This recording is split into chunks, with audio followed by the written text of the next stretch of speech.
এই দুটো টিকিটের ফ্লাইট 4 ঘন্টা পরে ছাড়বে। তুমি একজন অচেনা কাউকে খোঁজো যে তোমার সঙ্গে দারুণ একটা ভ্যাকেশনে যাবে। মানে এক্ষুনি? ও মাই গড! হাই, আমি একটা অদ্ভুত প্রশ্ন করব। তুমি কি হ্যাঁ, আমার কি সাথে বলছে? বালি যেতে পছন্দ করবে? না। হাই, একটু শোনো না, তুমি কি আমার সাথে বালি যাবে? না। আমার একজনকে চাই যে আমার সাথে বালি যাবে। ফ্লাইটের আর কয়েক ঘন্টাই মাত্র বাকি আছে। আমার এখন তুমি কি test আমার সাথে আছে। একটা ভ্যাকেশনে যাবে? আচ্ছা, তুমি কি আমার সাথে বালি যেতে পছন্দ না, করবে? thank you. আমি না, বলছি, ক্লাস আছে। আমার হবে না। না তুমি কি আমার সাথে বালি যেতে চাইবে? সব খরচ মিস্টার বিস্ট দেবে। দাঁড়াও, সত্যি? যদি তুমি হ্যাঁ। মিস্টার বিস্টকে সাবস্ক্রাইব করে থাকো তো। ও সাবস্ক্রাইব করা আছে। তোমার পাসপোর্ট আছে তো? তুমি কি যাবে? হ্যাঁ। চলো চলো, তাড়াতাড়ি চলো। তৈরি? একদম তৈরি। বালিতে স্বাগত।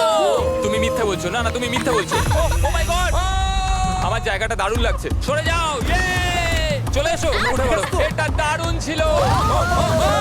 ও মাই গড, ও মাই গড, ও মাই গড। আমি খুবই এক্সাইটেড। ও মাই গড, এগুলো তো দারুণ। ঘুরে নেবে। ও এখান থেকে সানসেটটা কি দারুণ লাগছে দেখো। আমার তোমাকে একটা গিফট দিতে ইচ্ছা করলো। Thank you.